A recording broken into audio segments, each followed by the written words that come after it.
Welcome, everyone. Welcome to the Deep Dive. Hey there. Good to be back. It really is. And, it's just incredible how fast technology is moving these days, isn't it? Oh, absolutely. It feels like you blink and there's like 10 new breakthroughs. Exactly. Stuff happening in your pocket, stuff happening way out in orbit. All at once. So today's mission really is to unpack this fascinating stack of sources you shared with us. We want to cut through all that noise. Yeah, get to the core insights, right? Understand what's really going on underneath. That's the plan. And our goal, like always, isn't just to list things off. No, it's about connecting the dots, seeing the patterns, Why does this stuff actually matter in the bigger picture? Totally. So whether you're like prepping for a meeting or just super curious about what's next, this deep dive should get you up to speed quickly. We've got quite the lineup today. We really do. We're starting with some whispers about a new smartphone. Then jumping to robots, which is always fun. Home robots, farm robots. Then some really mind-bending data storage tech. And AI in video creation. That sounds wild. It does. And we're finishing up with rockets. Big ones. Starship. Okay. Let's dive in. Okay, so let's kick things off with something, pretty much everyone uses daily. Smartphones. Okay. And the buzz around the next iPhone, the iPhone 17, is already pretty loud.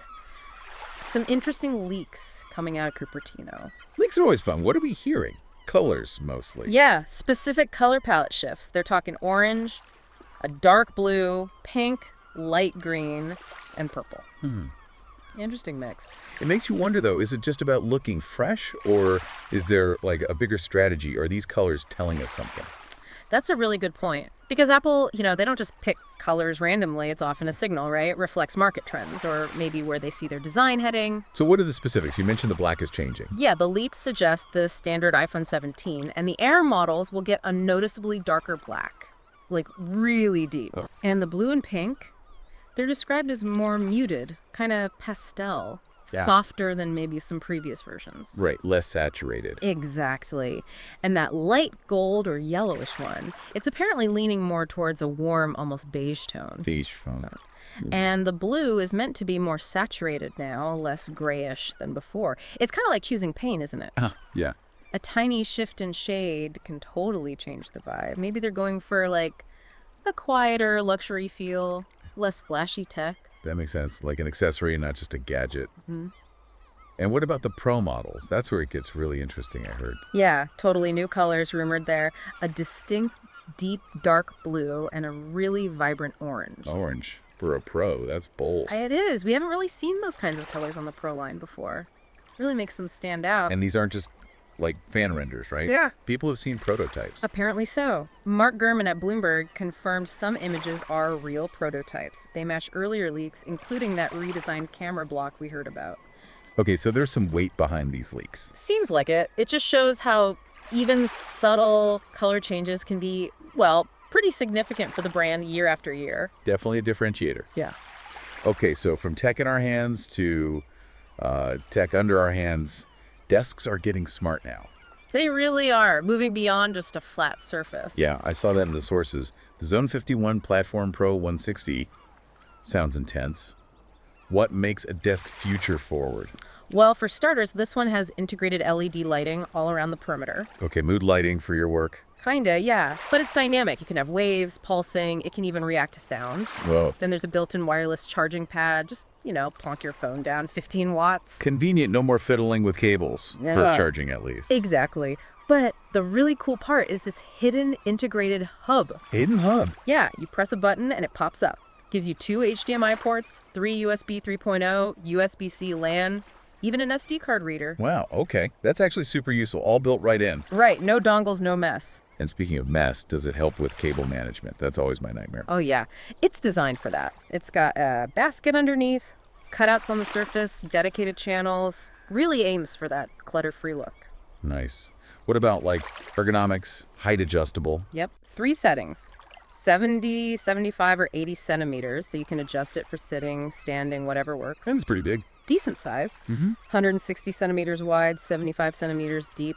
Carbon fiber finish, too. Looks quite slick. It really is like a command center, isn't it? Changes how you'd set up your whole workspace. Totally transforms it, rethinking the everyday. Okay, so from our daily setup to something maybe a bit more infrastructural. Let's pivot to data storage. Glass discs from China. Yeah, this sounds potentially revolutionary. Optical discs, but made of glass. And the capacity is just wild. Up to 360 terabytes. Theoretically, yeah, which is, like you said, 10 times what conventional optical discs hold. The sources put that in perspective, saying 6 of these discs could hold like every game on Steam. That's the claim. Mind-boggling scale, isn't it?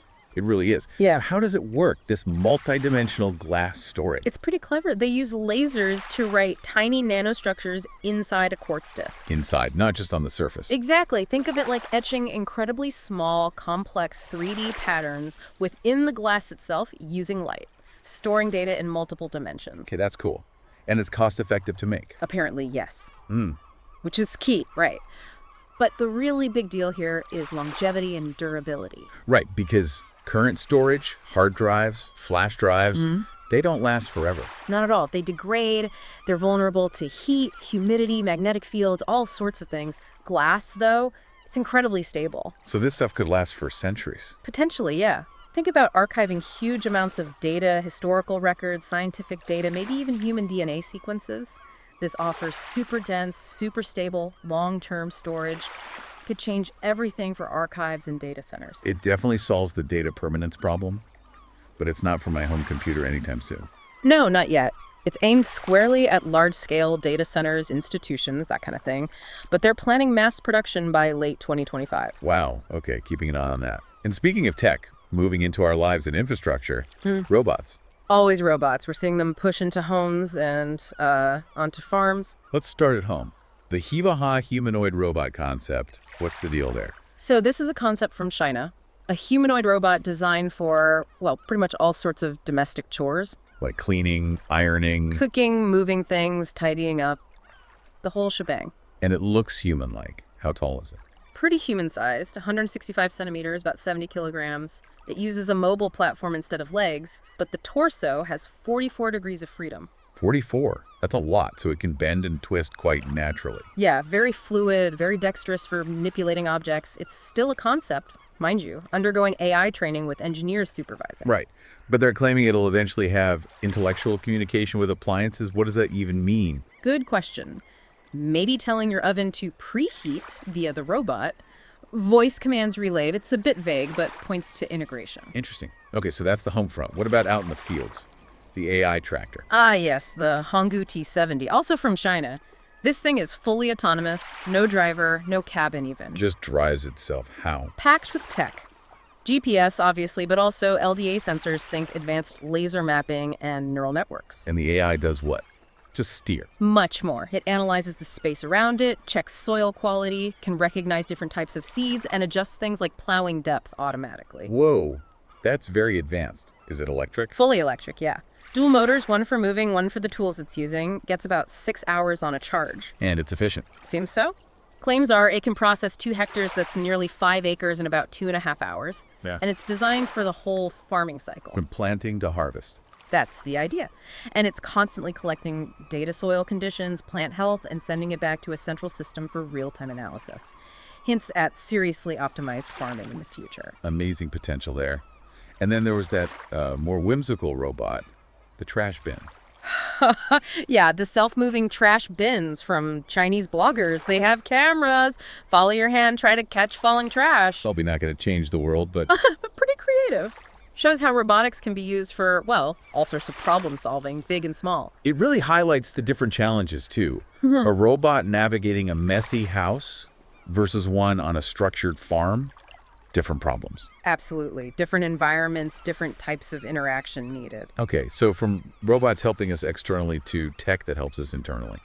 Exoskeletons. Augmenting human physical capabilities directly. This one's a lower body exoskeleton developed in Hong Kong. And its main trick is reducing knee load by how much? By a pretty significant 50%. 50%. Wow. Who is that aimed at?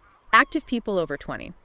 They list applications like hiking, cycling, skiing, even just long walks. So it makes strenuous activity easier. That's the idea. It runs on a battery for 3 to 8 hours, and they say it reduces the subjective feeling of weight by 20 kilograms. 20 kilos. So it feels like you're carrying way less, or like you've got springs in your step. Exactly that analogy. Boosts endurance, prevents joint strain. It was up for crowdfunding at around $699. Huh.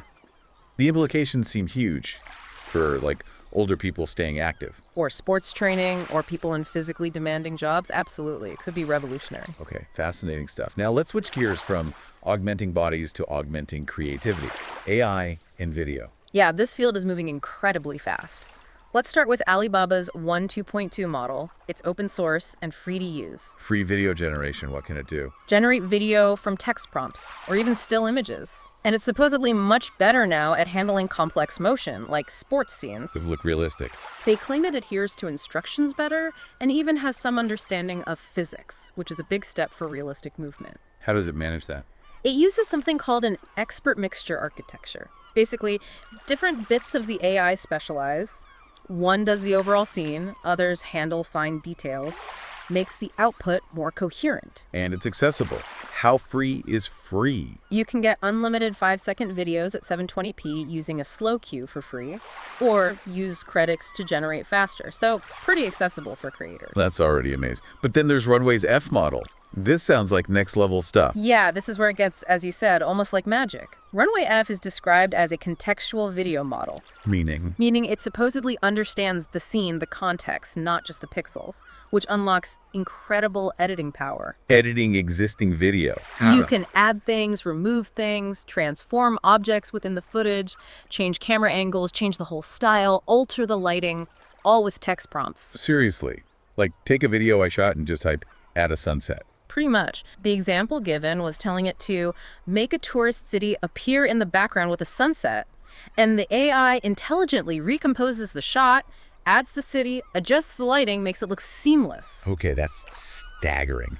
The implications for film, for content creation. Profound. You could potentially cut down filming days, need less equipment, fewer people on set maybe. But then massively expand what you can do in post-production. Exactly. And it makes these incredibly powerful tools available to creators who don't have huge budgets or specialized teams. It really democratizes high-end effects. Yeah. But it also raises questions, doesn't it? Oh, big time. If AI can alter video this realistically, this easily, Yeah. what does that mean for, truth, for trusting what we see? That's the million-dollar question, isn't it? It forces us to be much more critical about visual media. How do we verify authenticity when reality itself can be so easily manipulated? Big ethical considerations. Definitely something to keep thinking about. Okay, let's shift our gaze one last time. Space. The final frontier for this deep dive. SpaceX's massive project. Right. And Elon Musk has two big goals right now, according to the sources. Yeah. Getting that upper stage back safely and mastering orbital refueling. Both absolutely critical for the whole vision. And Starship itself is just immense. How powerful is it compared to, say, the Saturn V that went to the moon? Musk says it's already got about 2.5 times the thrust. 2.5 times. Yeah. And future versions are aiming for 3 times. Yeah. The whole concept of a fully reusable rocket system, both stages, it's a monumental engineering task. Something people thought was impossible not long ago? Many did, yeah. Landing that super heavy booster, reusing the upper stage, it pushes the boundaries everywhere. But that seems to be what drives SpaceX, tackling the impossible. It certainly seems that way. And they are making progress, right? 9 test launches done. 9 done, 10th planned soon. They learned hugely from each one. But Musk himself says the big remaining hurdle is that heat shield for re-entry. Right. The thousands of tiles needed to survive coming back through the atmosphere has to work perfectly for reuse. Absolutely crucial. And the next steps are just audacious. Like landing the upper stage. How? The plan is to actually catch it with giant robotic arms on the launch tower, nicknamed Mechazilla. Catch a giant rocket stage with robot arms. Okay, that is sci-fi. Isn't it? They're targeting that for early 2026. Wow.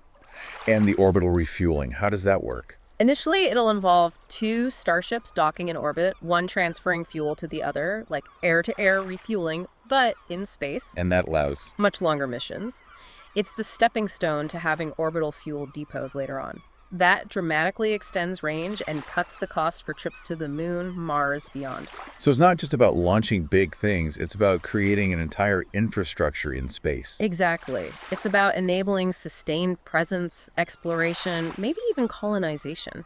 It fundamentally changes the economics and possibilities of space travel for all of us who dream about that future. Incredible. Yeah. What a journey we've taken today, based on the sources you sent. From, the phone in your pocket, To robots in the home and field, mind-bending glass storage, AI creating and changing video. all the way to rockets aiming for Mars. It's a lot. The pace is just staggering. Staying informed, trying to understand the why behind the what, it feels more important than ever. Definitely. And remember, knowledge is really powerful when you put it in context. Think about the connections, the implications. Yeah, keep exploring, keep asking questions, look beyond the headlines. How does this stuff actually impact us? Couldn't agree more. So here's a final thought to leave you with. As we see these amazing leaps, AI creating worlds, rockets reaching for new ones, what fundamental human problems are they really trying to solve? And maybe just as importantly, what new challenges might they create along the way? Something to ponder. Thanks so much for joining us on this deep dive today. Yeah, thanks everyone. Keep learning and let us know what you'd like us to dive into next time.